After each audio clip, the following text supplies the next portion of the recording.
Hello everyone. आज का हमारा टॉपिक है कन्वर्टेबल मनी और इनकन्वर्टेबल मनी। कन्वर्टेबल मनी क्या होता है हम ये भी बताएंगे आज आप लोग, और इनकन्वर्टेबल मनी क्या होता है ये भी बताएंगे। और कन्वर्टेबल मनी इनकन्वर्टेबल कैसे बना आज के इकोनॉमी में, इसका भी स्टेप आपको बताएंगे, इसका पूरा प्रोसेस बताएंगे। और हम कह सकते हैं कि ये पूरा प्रोसेस करीब करीब 3 स्टेप्स में हुआ। कैसे हुआ? अगर आपने इसके पहले वाली वीडियो देखी होगी तो आपको समझ में आ जाएगा, इवोल्यूशन ऑफ मनी जो वीडियो थी मेरी वो। और अगर नहीं देखी है तो मैं थोड़ी बहुत यहाँ पे कॉन्सेप्ट्स क्लियर करने की कोशिश करूँगी। सबसे पहला स्टेप था रिप्रेजेंटेटिव मनी। सबसे पहला स्टेप था रिप्रेजेंटेटिव मनी। Representative money. दूसरा स्टेप आया fractional representative money. Fractional reserve system इसको हम कह सकते हैं। और जो तीसरा स्टेप था वो था मिनिमम रिजर्व सिस्टम। ये था मिनिमम रिजर्व सिस्टम। अब ये तीनों सिस्टम क्या हैं ये हम आपको बताते हैं। चलिए आगे चलते हैं। जो सबसे पहले अर्ली टाइम था, यहाँ पे आप देख सकते हैं, in early times when notes were introduced, they were backed by an exactly equal amount in gold or silver kept in reserve by issuing authority. अब issuing authority क्या है? हमारा सेंट्रल बैंक जो उस टाइम का था वो issuing authority हो गया। ओके, जो एज ए सेंट्रल बैंक काम करता था उस वक्त, ऑब्वियसली सेंट्रल बैंक जैसा कि आज हमारा रिजर्व बैंक है, ये उस टाइम बिल्डअप नहीं हुआ था। उस टाइम का जो इशूइंग अथॉरिटी थी, जो भी बैंक या जो कोई भी फाइनेंशियल बॉडी हुआ करती थी, उससे हम इशूइंग अथॉरिटी कह सकते हैं, जो कि नोट या करेंसीज़ को इशू करती थी। अब उस टाइम में क्या होता था कि उस टाइम में रिप्रेजेंटेटिव पेपर मनी हुआ करता था। ओके, रिप्रेजेंटेटिव पेपर मनी क्या होता है? एक कोई भी पीस ऑफ पेपर आप इमेजिन कर लीजिए, उस पर मान लीजिए 10 रुपीज़ लिखा हुआ है। ये 10 रुपीज़ तो नहीं उस टाइम था, 10 कॉइन्स, गोल्ड कॉइन्स या फिर कोई भी कॉइन्स लिखा हुआ है, वो चाहे गोल्ड हो चाहे सिल्वर हो। ओके, अब ये पीस ऑफ पेपर क्या करता है कि ये इस गोल्ड और इस सिल्वर कॉइन्स को रिप्रेजेंट करता है कि ये जो पीस ऑफ पेपर है इतने गोल्ड या इतने सिल्वर कॉइन्स के बराबर है, जितना भी उस पर कॉइन्स लिखा रहेगा, चाहे वो गोल्ड हो चाहे वो सिल्वर हो, तो उसे हम रिप्रेजेंटेटिव मनी कहते हैं। तो जैसा कि मैंने आप लोगों को पहले वाली वीडियोस में बताया था कि तुरंत हमारी जो आज के टाइम की करेंसी है वो नहीं आ गई थी इकोनॉमी में, स्टेप बाय स्टेप आई थी। और उसमें से सबसे पहला स्टेप यही है रिप्रेजेंटेटिव पेपर मनी का। और उसके बाद दूसरा स्टेप है फुल रिजर्व सिस्टम। आइए देख लेते हैं ये क्या है। For a long time paper money remained a convertible paper money. Convertible paper money क्या भाई? जैसे कि यहाँ पे रिप्रेजेंटेटिव पेपर मनी है तो हम वो piece of paper issuing authority के पास ले जाएंगे, जो अथॉरिटी इशू कर रही है उस चीज़ को, जो अथॉरिटी उसको बना रही है, अगर इशूइंग अथॉरिटी के पास ले जाएंगे तो उस अथॉरिटी से हम डिमांड कर सकते हैं कि इसकी वैल्यू हमें पे करिए। तो इशूइंग अथॉरिटी उस पर जितनी वैल्यू होगी, जितने गोल्ड कॉइन्स होंगे, जितने सिल्वर कॉइन्स होंगे, वो हमें इशूइंग अथॉरिटी पे करेगी। तो बहुत टाइम तक ऐसे चला आ रहा था। उसके बाद फुल रिजर्व सिस्टम आ गया। फुल रिजर्व सिस्टम में क्या होता था कि जितनी वैल्यू का वो पेपर है, पीस ऑफ पेपर या वो नोट है, उतनी पूरी वैल्यू हमारे रिजर्व बैंक में रखी रहती थी, बैक की हुई रहती थी। उसका एक तरीके से बैकअप हम कह सकते हैं, वो रखा हुआ रहता था। तो रिजर्व बैंक या फिर उस टाइम का जो भी सेंट्रल बैंक हुआ करता था, रिजर्व बैंक बार बार मैं बोल रही हूँ बिकॉज आज के टाइम में हमारा ऑब्वियसली रिजर्व बैंक ही है, तो उससे आप समझ सकते हैं आसानी से।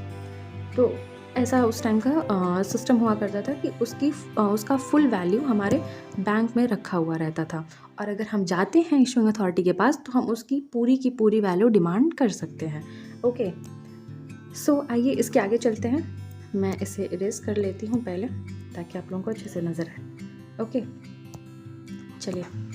For a long time, paper money remained a convertible paper money. Under this, money was convertible into standard coins made of gold or silver, जो कि मैंने आपको बताया। Under it, the paper currency issued by the central bank was fully backed by the reserves of gold and silver of equal value kept by it. क्योंकि मैंने आपको बताया कि उस पर जितना लिखा हुआ है वो हम जाके इशूइंग अथॉरिटी से मांग सकते हैं, उतना वहाँ पे रखा हुआ रहता था एज अ बैकअप। कहाँ पे? उस बैंक्स में या फिर उस फाइनेंशियल बॉडी में रखा हुआ रहता था। Therefore this paper currency system was called full reserve system, इसीलिए इस सिस्टम का फुल रिजर्व सिस्टम नाम रखा गया। ओके, उसके बाद देखिए क्या होता है। But with the passage of time it was thought that 100% मतलब कि 100% 100% reserve of gold against paper currency issued was not needed. मतलब उसके बाद लोगों को लगने लगा कि भाई एग्जैक्टली उतना अमाउंट रखने की ज़रूरत नहीं है जितने अमाउंट का वो जो पेपर है वो रिप्रेजेंट कर रहा है, मनी जितना अमाउंट रिप्रेजेंट कर रहा है उतना रखने की ज़रूरत नहीं है। ओके, उसका कुछ पोर्शन हम रख सकते हैं, फॉर एग्जांपल 30 to 50% रख सकते हैं और उससे फिर बाद में कन्वर्ट कर सकते हैं। अगर कस्टमर या फिर डिमांड करने के लिए कोई लोग आएँ तो हम उतना उनको दे देंगे, उतना हमारे पास रहेगा ही रहेगा। और लोग कम कर दिए थे डिमांड करना, जाके इशूइंग अथॉरिटी के पास जाके डिमांड करना कम कर दिए थे। क्यों किए थे? क्योंकि अगर आप ही अज्यूम करिए कि आपके पास एक पेपर है, ओके, और आपके पास एक भारी भरकम सा गोल्ड कॉइन है या फिर सिल्वर कॉइन है या फिर कुछ भी है, कोई मेटल है, मान लीजिए कोई मेटल ही है आपके पास, तो आप इसको प्रेफर ज़्यादा करेंगे या इसको प्रेफर करेंगे? ऑब्वियसली इसको करेंगे ना, पेपर को करेंगे क्योंकि ये ईजी टू कैरी है, ईजी टू हैंडल है, ईजी टू स्टोर है। ओके, हर चीज़ इसकी ईजी है। और जो मेटल है उसको रिजर्व करके रखना, उसे स्टोर करके रखना वो इतना इजी नहीं है, इसलिए लोग उसके बाद से उस पेपर को, उस रिप्रेजेंटेटिव मनी को ज़्यादा कन्वीनियंट समझने लगे, अपने हिसाब से अच्छे से समझने लगे कि चलिए ये ठीक है हमारे लिए, इससे हम काम अपना कर सकते हैं और एक दूसरे को देंगे तो ऑब्वियसली वो एक्सेप्टेबल होगा भी। अपने ज़रूरतों को पूरा करने के लिए आदान प्रदान के माध्यम के लिए यूज़ करते थे लोग, तो ऑब्वियसली वो होगा भी होगा। क्यों होगा? क्योंकि सामने वाला जान रहा है भाई कि इसकी वैल्यू हम जब चाहे हमें मिल जाएगी। ये अगर पर्सन ए पर्सन बी को दे रहा है तो वो एक्सेप्ट कर लेगा उसे। क्यों करेगा? क्योंकि वो जानता है कि इसके बदले में हमें कोई ना कोई चीज़ें मिल जाएंगी, मतलब इसका वैल्यू हमें मिल जाएगा। इसीलिए सरकार को लगा कि भाई इतना हम जो कर रहे हैं, जो पूरा गोल्ड और सिल्वर हम रख रहे हैं इसके बैकअप के तौर पे, ये पूरा का पूरा ना रख के, 100% ना रख के, पूरा का पूरा ना रख के हम इसका 50 या फिर 30% रखें तो भी काम हमारा हो जाएगा। ओके, और बाकी का वो लोग इकोनॉमी में शायद कहीं और लगाने के लिए सोच रहे होंगे। इस वजह से इकोनॉमी को ग्रो करने के लिए ऑब्वियसली इस वजह से वो सिर्फ 30 या 50% के सपोर्ट में आए। ओके, और उसके बाद in India this proportional reserve system was adopted in 1927 and continued till 1957। और ये इसी को कहते हैं प्रोपोर्शनल रिजर्व सिस्टम। ये जो 30 to 50% रखा जा रहा है उसी को प्रोपोर्शनल रिजर्व सिस्टम यहाँ पे कहा जा रहा है। क्यों? नाम ही से पता चल रहा है ना कि 30 या 50% रखा जा रहा है तो उसको प्रोपोर्शनल रिजर्व सिस्टम कहा जाएगा। ओके, तो ये इंडिया में ये चीज़ कब अपनाई गई थी? 1927 में। और कब तक रही? 1957। ओके, 30 सालों तक रही। अब भाई क्यों 1957 तक बस रही? उसके बाद क्या हो गया? उसके बाद क्यों लोग उस चीज़ को हटा दिए या फिर क्या किए, ये आगे हम देखते हैं।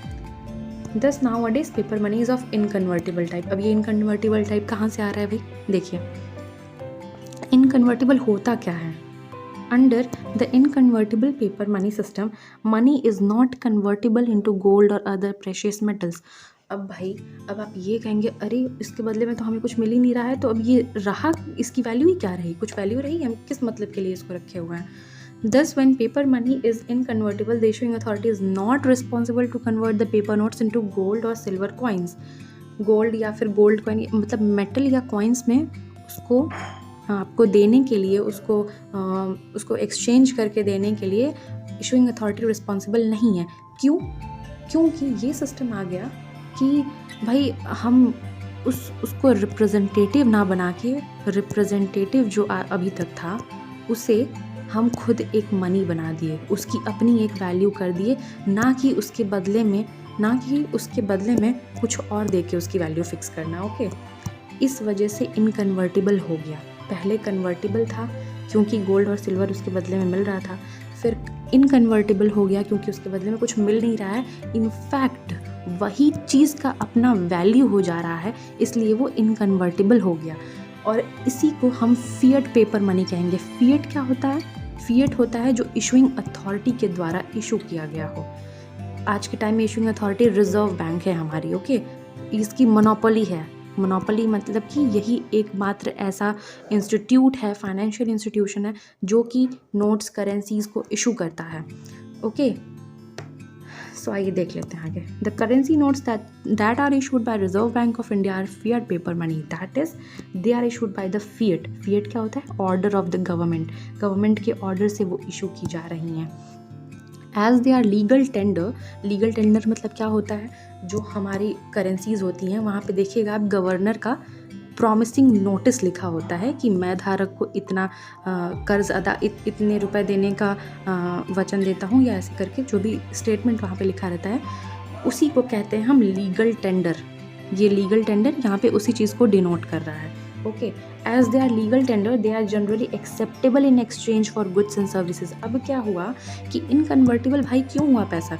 क्योंकि उसको लोग डायरेक्टली एक्सेप्ट करने लगे गुड्स और कमोडिटीज़ के लिए। ओके, गुड्स और कमोडिटीज़ के लिए जब एक्सेप्ट करेंगे तो आप उससे गोल्ड ऑटोमेटिकली खरीद लेंगे। क्यों हम उसको एक्सचेंज कराने जाएँ? हम उससे गोल्ड खरीद ना लें, हम उससे परचेज़ ना कर लें, हम उसको एक्सचेंज कराने क्यों जाएँ? तो अब ये चीज़ें ईजी करने के लिए और इकोनॉमी को ग्रो करने के लिए ये चीज़ें की गई थी। ओके, तो आइए इसके बाद देख ले। For these notes only other paper notes can be given whose value would be equal to the face value of the note you present for payment। मतलब कि इन नोट्स के लिए, मतलब इस इनकन्वर्टेबल टाइप के मनी के लिए हम गोल्ड और सिल्वर जाके इशुइंग अथॉरिटी से डिमांड नहीं कर सकते हैं। क्यों?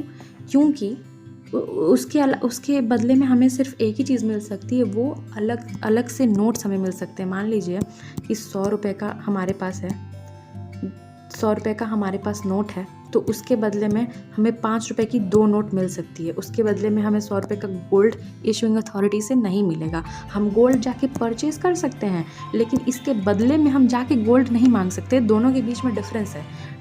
यही डिफरेंस है कि हम यहाँ पे अब परचेज़ कर रहे हैं, हम उसको उसके बदले में, उसके एक्सचेंज में नहीं हम मांग रहे हैं चीज़ों को इशुइंग अथॉरिटी से। ठीक है, हम परचेज़ कर रहे हैं उससे, और उसके बदले में हमें इन एक्सचेंज क्या ही मिल सकता है कि दूसरी नोट्स मिल सकती है हमें उसकी फेस वैल्यू के बराबर। फेस वैल्यू यानी कि जितनी वैल्यू इस पर लिखी है, चाहे वो 5 रुपये हो, चाहे वो 2 रुपये के नोट हो, चाहे वो 500 रुपये के नोट हो, चाहे कोई और नोट हो। ओके, उसके बदले में हमें वही चीज़ मिलेगी, ना कि गोल्ड और सिल्वर मिलेगा।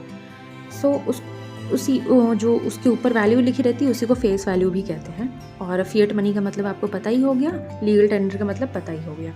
चलिए आगे चलते हैं। But as time passed even proportional reserve system was thought to be inadequate for the monetary needs of a growing economy. Therefore, it was abandoned in India in 1957 and was replaced by minimum reserve system. अब minimum reserve system में क्या होगा कि जो हम 50% या फिर 30% रख रहे थे यहाँ पे बैकअप के तौर पे अपने बैंक्स में, उन नोट्स के बैकअप के तौर पे, तो अब वो 50% या 30% ना होके वो और भी एकदम मिनिमम फ्रैक्शन को रखा जाएगा। अब वो 50% नहीं रखा जाएगा, उसका आधा भी नहीं रखा जाएगा, उसका बहुत ही एक मिनिमम अमाउंट रखा जाएगा, बहुत ही मिनिमम अमाउंट रखा जाएगा। उसी को बोलते हैं मिनिमम रिजर्व सिस्टम। ओके, सो आइए देख लेते हैं। Out of these reserves, it was required that gold must not be less than the value of rupees 115 crores. इसके पहले वाला है, according to this, the Reserve Bank was required to keep only a minimum amount of gold and other approved securities. Other approved securities क्या हैं?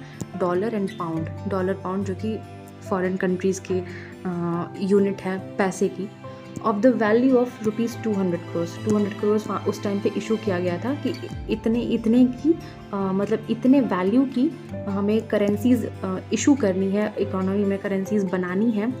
Out of this reserve it was required that gold must not be less than the value of rupees 115 crores.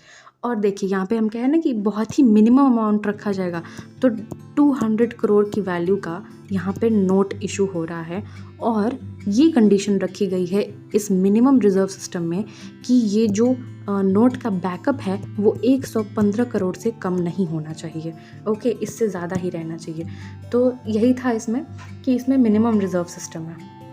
अब देखिए हम कहते हैं ना कि हर चीज़ का डिसएडवांटेज भी होता है, वही है। One important disadvantage of inconvertible paper currency is that government is tempted to over issue the currency to meet its ever increasing expenditure. This caused serious inflationary pressures in the economy. अब inflationary pressure कैसे आ रहा है भाई economy में?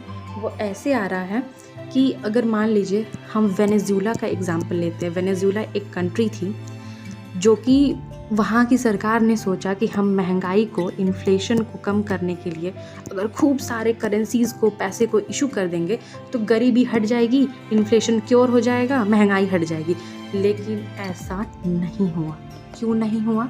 इसका reason है, इसका वैसे तो काफ़ी प्रॉपर ये कॉन्सेप्ट है कि करेंसीज़ आप इशू करने से गरीबी नहीं हटाई जा सकती है देश से। क्यों नहीं हटाई जा सकती है? कि इमेजिन करिए कि आपके पास खूब सारा पैसा है, ठीक है, करोड़ों रुपए हैं, जस्ट इमेजिन, और आप जाते हैं मार्केट में शॉपिंग करने के लिए, ओके। तो आप वहाँ पे, जैसे आज के टाइम में आप वहाँ पे टैग देख रहे हैं पैसे का कि कितने रुपए की कोई चीज़ है। उस कंडीशन में आप मार्केट में जाके टैग नहीं देखेंगे। उस कंडीशन में आप कहेंगे भाई दे दो, हमें बहुत पैसा है अपने पास, हम कुछ भी खरीद सकते हैं। तो यही वाली चीज़ आती है ना। तो अगर सारे लोगों के पास हो जाएगा, अगर मान लीजिए बहुत ही बड़े लेवल पे करेंसीज इशू की गई, सारे लोगों के पास पैसे आ गए, बहुत सारे पैसे आ गए, तो लोग कुछ भी कमोडिटी खरीदने में सोचेंगे नहीं, कुछ भी खरीदते जाएंगे, लोग कुछ भी खरीदते जाएंगे विदाउट एनी हेसिटेशन। तो अब उससे होगा क्या कि अब जो हमारे पास रिसोर्सेज हैं, हमारे पास, वो तो एक मतलब बहुत ही कम अमाउंट में है, एक लिमिटेड रिसोर्सेज हैं हमारे पास, अनलिमिटेड रिसोर्सेज तो है नहीं भाई। तो लिमिटेड रिसोर्सेज हैं, पैसा बहुत ज़्यादा है, ये कम है, ये ज़्यादा है। अब ये ज़्यादा है तो ये सारे रिसोर्सेज जब ख़त्म हो जाएंगे तो बाकी लोग भी तो होंगे, तो अब लोगों में लड़ाई होने लगेगी, कॉन्फ्लिक्ट होने लगेगा कि नहीं भाई हम खरीदेंगे। ये एक ए पर्सन बोलेगा हम खरीदेंगे, बी पर्सन बोलेगा हम खरीदेंगे, और इस चीज़ की वैल्यू अब क्या होगी कि बढ़ जाएगी। तो इन्फ्लेशन, जिसको कम करने के लिए करेंसीज इशू की गई थी, नोट्स इशू किए गए थे, तो इन्फ्लेशन घटने के जगह बढ़ जाएगा। बढ़ेगा कैसे?